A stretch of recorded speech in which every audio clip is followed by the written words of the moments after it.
सिर्फ अंबेडकर साहब ने भारत का संविधान दिया उतना ही सही है जितना यह कहना कि गांधी ने भारत को आजादी दिलाई। भारत विभाजन के बाद अंबेडकर संविधान सभा के सदस्य भी नहीं थे, आप लोग जानते होंगे। तब देश की अग्रणी पार्टी के नेताओं को यह लगा कि संविधान सभा में हर एक वर्ग का प्रतिनिधित्व हो।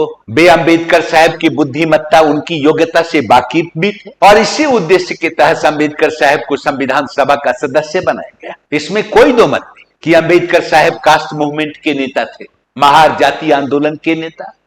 आप लोगों ने पढ़ा होगा, अंबेडकर साहब काफी पढ़े लिखे और संविधान के जानकार भी थे, ड्राफ्टिंग कमेटी के अध्यक्ष भी थे।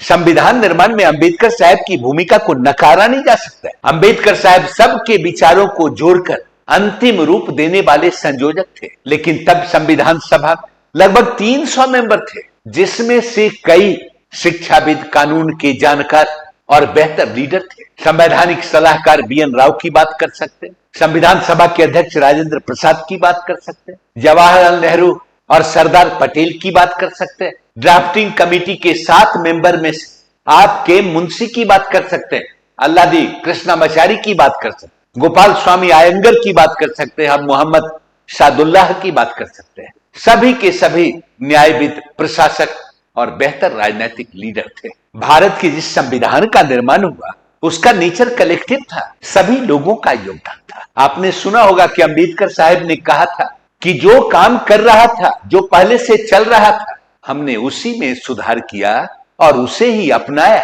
कहने का मतलब है कि भारत के संविधान का 70-80% जो हिस्सा है वो मौलिक नहीं है, वो कहीं ना कहीं से लिया गया है। भारतीय संविधान का तो अबाउट 50% जो पार्ट है वो गवर्नमेंट ऑफ इंडिया एक्ट 1935 से प्रेरित है और कई देशों के संविधान से हमने कुछ ना कुछ क्या किया, ग्रहण किया है।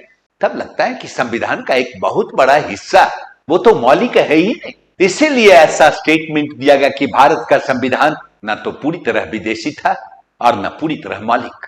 भारत के संविधान के संदर्भ में ग्रैनविल ऑस्टिन ने कहा कि भारत का संविधान एक सामूहिक बुद्धिमत्ता का परिणाम है, यानी भारत का संविधान सामूहिक प्रयास का परिणाम है, जिसके प्रभावशाली नेता थे डॉक्टर अंबेडकर। इसीलिए भारत की स्वतंत्रता का मुद्दा हो या भारत के संविधान का मुद्दा हो, दोनों का नेचर कलेक्टिव था, किसी एक व्यक्ति की उपलब्धि नहीं थी, यह मानना होगा।